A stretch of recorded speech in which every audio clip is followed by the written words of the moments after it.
Muy buenas noches, bienvenidos a una nueva emisión de Teleantioquia La Elección, el programa que busca empoderarlos para que usted como ciudadano tome la decisión.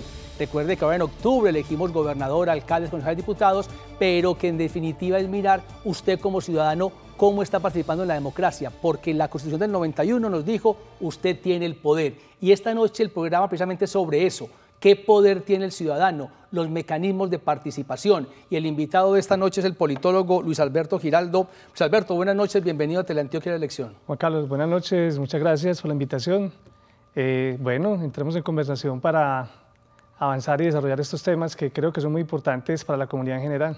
Muchas veces piensa uno, Luis Alberto, que la opción de participar en la democracia es votar por gobernantes. Entonces, es decir, en octubre el gobernador y el alcalde, y está bien que lo hagan, pero no es lo único. ¿Cómo entender ese amplio universo de la participación?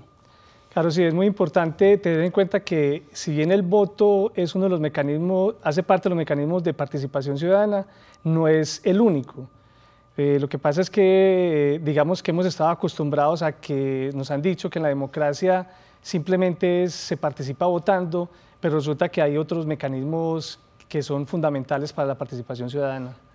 La Constitución del 91 nos dijo, no se queden acostumbrados simplemente a elegir alcalde y gobernador y busquen otros caminos, porque los hay. A partir de ahí, del 91, comenzamos a construir un ciudadano más empoderado.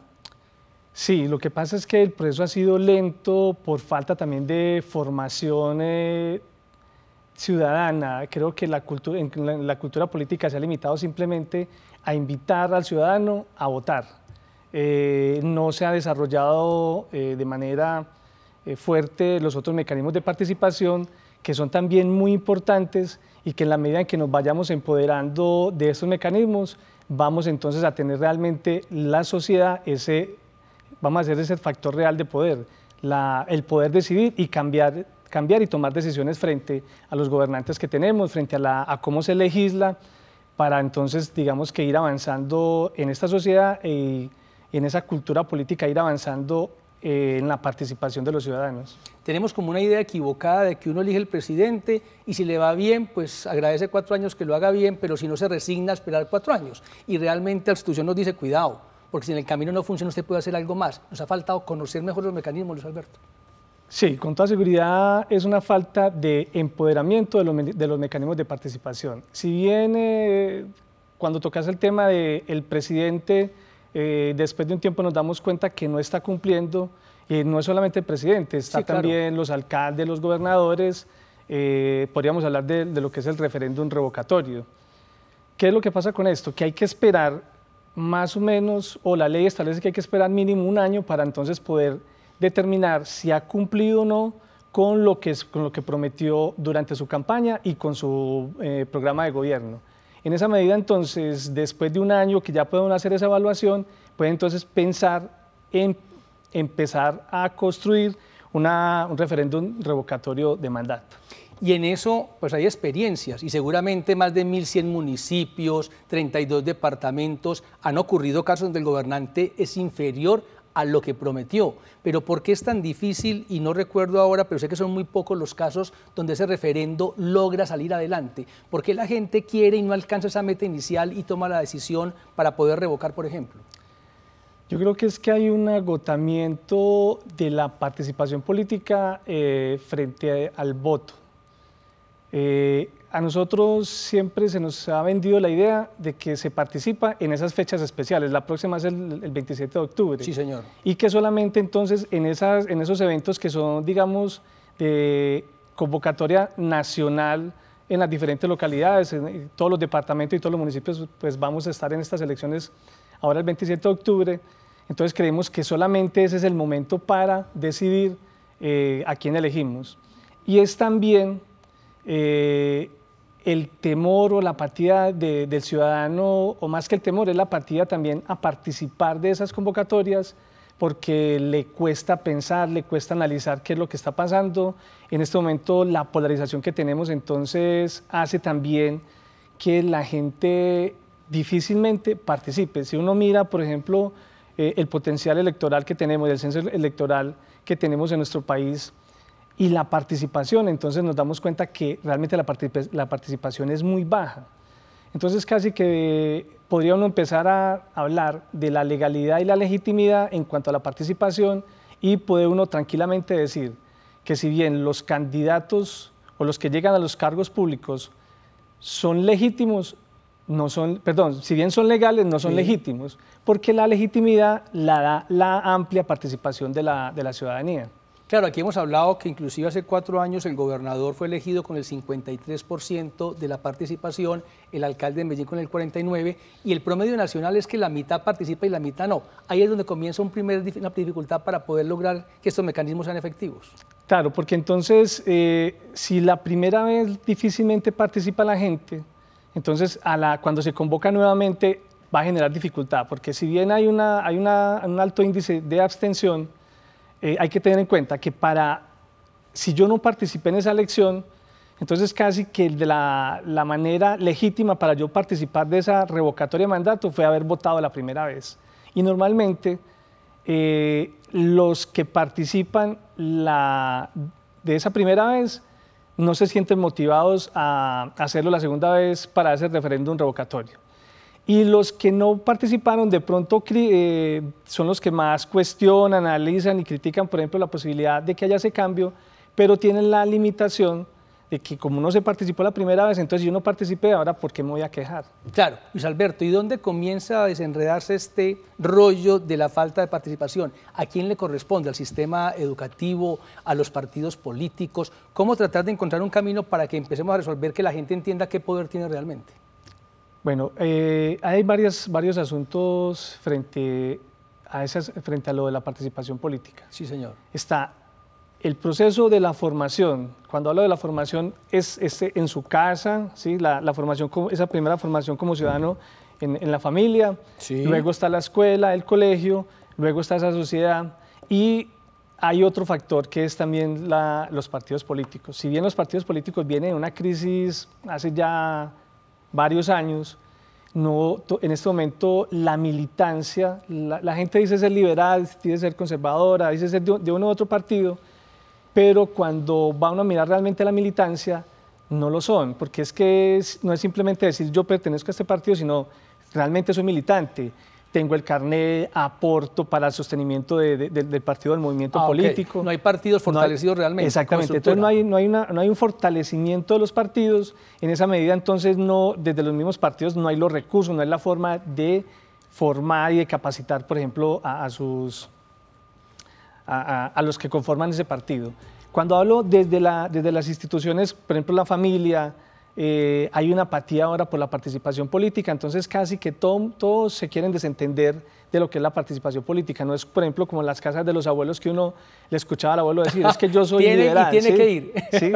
Y era casi que un ritual, claro, participar de las elecciones, si se era liberal o si se era conservador, era una convocatoria de la familia. Parte de ser de la familia. Claro. Pues Alberto, dame un segundito para que hagamos unos mensajes, porque aquí comienza una historia de qué hemos visto recientemente en mecanismos, qué resultado tuvieron y cómo logramos que esto se fortalezca. Ya regresamos en Teleantioquia la elección.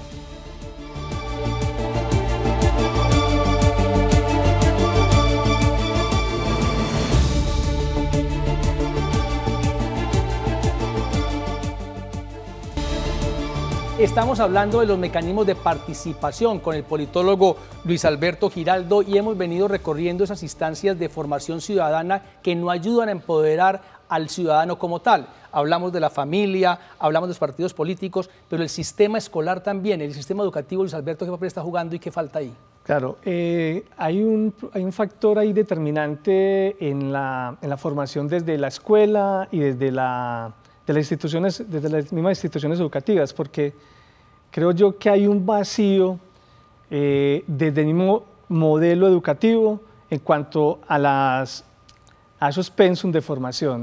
Uno se encuentra que en las instituciones educativas hablan de la cátedra en ciencia política, y resulta que cuando uno entra a analizar realmente como cátedra de ciencia política, sí, tiene el nombre, sí, pero realmente cuando va uno a mirar cómo se está formando, realmente qué es lo que le está llegando a los jóvenes, les están cultivando esa apatía a la participación política. No es motivacional. No hay una motivación real. Eso también tiene algo que ver con el asunto de haber eliminado la cátedra de historia. Claro. ¿Sí? Entonces, ya a los jóvenes no se les enseña historia, no les enseña geografía, entonces si no les enseña historia, ¿para qué ver partidos políticos, movimientos políticos? Empieza a perder importancia ese asunto de la participación política. Dentro de las instituciones educativas yo tengo una crítica muy fuerte a los modelos de cogobierno estudiantil. Que el personero municipal, cómo funciona, o sea, donde los jóvenes aprenden lo que no es la política está desde cómo está conformados los cogobiernos estudiantiles en las instituciones educativas. Entonces, son buenos ejemplos para yo tengo un ejemplo muy claro frente a eso. El personero debe ser un estudiante del grado 11. Que ya se va a ir. Que ya se va a ir. Okay. Entonces va a estar el último año. Si vamos a poner un ejemplo así sencillo, son 11A, 11B y 11C. Son 3 directores de grupo y cada uno quiere que el que nombraron en su salón sea el personero. Sí. Entonces ya ahí tenemos 3 partidos políticos. Okay. ¿Sí? La institución educativa entonces les entrega marcador negro, rojo y azul, 2 hojas de papelógrafo y 4 fotos de cada estudiante a blanco y negro para que hagan su publicidad. Sí. Y empieza entonces uno después a encontrarse que el estudiante del grado 11A saca las fotos a color, que ya no utiliza solamente esos 3 colores, sino que tiene el amarillo, otros colores. Entonces, si los recursos fueron los mismos para todos, ¿de dónde está saliendo? Porque este lo está haciendo a color y los otros no. Ejemplos de... ¿Sí? Entonces, ahí comienza la desigualdad. Claro, entonces ahí empieza la desigualdad, empieza uno a decir, vea, ahí, por ejemplo, se tipifica la entrada de dineros ilegales. Sí, porque es que si todos están con las mismas... Desde la formación comienza desde la formación. Entonces, eso va generando en los estudiantes la posibilidad de, yo tengo alguien que me patrocine, voy y le digo, me regala, pues, o sea, una fotocopia color blanco y negro valdrá 100, la otra valdrá 300 pesos. Aparentemente eso es mínimo, pero resulta que se va generando esa cultura de poder buscar recursos por otro lado que los otros no tienen. Entonces yo los tengo, usted... Desequilibra el proceso. Desequilibra el proceso. Pues Alberto, pero miremos también un tema como con optimismo, y lo digo es porque los partidos políticos cada vez representan menos, pero por ejemplo el año pasado la consulta anticorrupción recibió una votación enorme, casi 13 millones. No alcanzó, digamos, el umbral que la ley exige, pero ese número dice alertas que el ciudadano con temas importantes está listo a participar. ¿Qué señal nos da esa consulta, ese resultado? Bueno, ese resultado, digamos que esta primera vez alcanzó a generar una alarma frente a cómo funciona el sistema. ¿Sí? La gente se está preocupando. Ahora, lo difícil es volver a convocar a ese tipo de referéndum y que la gente vuelva a participar de la manera que lo hizo la vez pasada o que llegue más gente, porque la gente lo que siente es que fueron burlados. Ok.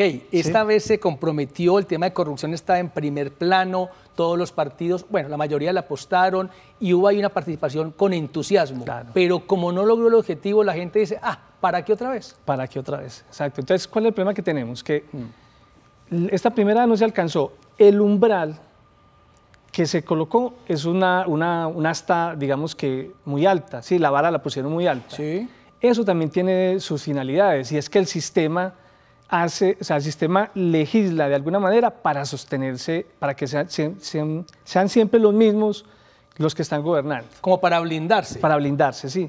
Yo no sé si lo que voy a decir, sí, debe sonar duro, pero resulta que nosotros decimos es la democracia más antigua de América Latina, pero cuando mira uno quiénes son los que han gobernado, siempre han sido los mismos. Entonces, ¿en qué se diferencia una dictadura donde siempre es el mismo el que gobierna a una democracia donde son los mismos los que han estado gobernando tradicionalmente? Y digamos que uno ve, Luis Alberto, el ejercicio es el siguiente: como los partidos políticos hacen las normas, estas normas para que la participación ciudadana sea efectiva las ponen muy altas, con mucha exigencia y en consecuencia pues no se logran fácilmente. Y un poco lo que dicen es, yo les pongo ahí la competencia con muchas exigencias para que no ganen y ustedes siguen participando y yo gobernando.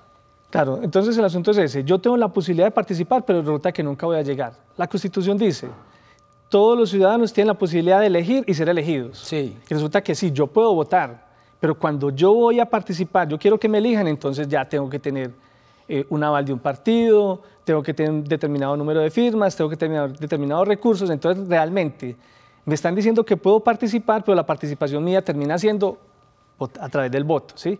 Resulta que realmente no termino con la posibilidad de ser elegido porque hay una cantidad de limitantes que hacen que si yo no estoy dentro, no tengo el aval de un partido, no tengo un número determinado de firmas o no tengo un determinados recursos que me permitan sostenerme a través del tiempo para llegar a ser elegido, entonces difícilmente voy a lograr cumplir, o se va a cumplir ese mandato de la Constitución de elegir y ser elegido.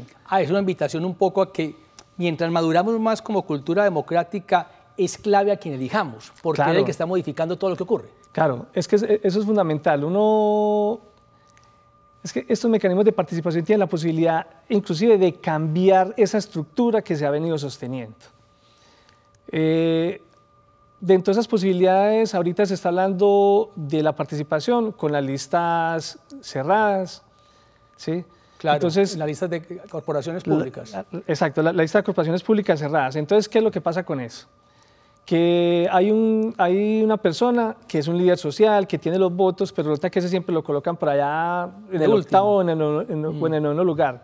Y los que encabezan a veces son personas que la gente no conoce, pero como el que está abajo es el que arrastra los votos, pasa el primero o dependiendo del umbral, entonces llegan hasta el quinto. Y resulta que el que realmente puso los votos no es el que llega. Entonces, esos mecanismos de participación a veces también lo que hacen es, por desconocimiento, van limitando la participación de la comunidad. Porque entonces, en esos mecanismos de participación, entonces podemos hablar de los mecanismos y de las formas de participación. Miremos eso después de estos mensajes, porque comienza también a sonar un tema que el presidente Duque dijo: hombre, cadena perpetua al Congreso. Si no el Congreso me lo aprueba, voy a referendo, es decir, a otro mecanismo. ¿Será posible? ¿Será viable? Ya regresamos y miramos el tema.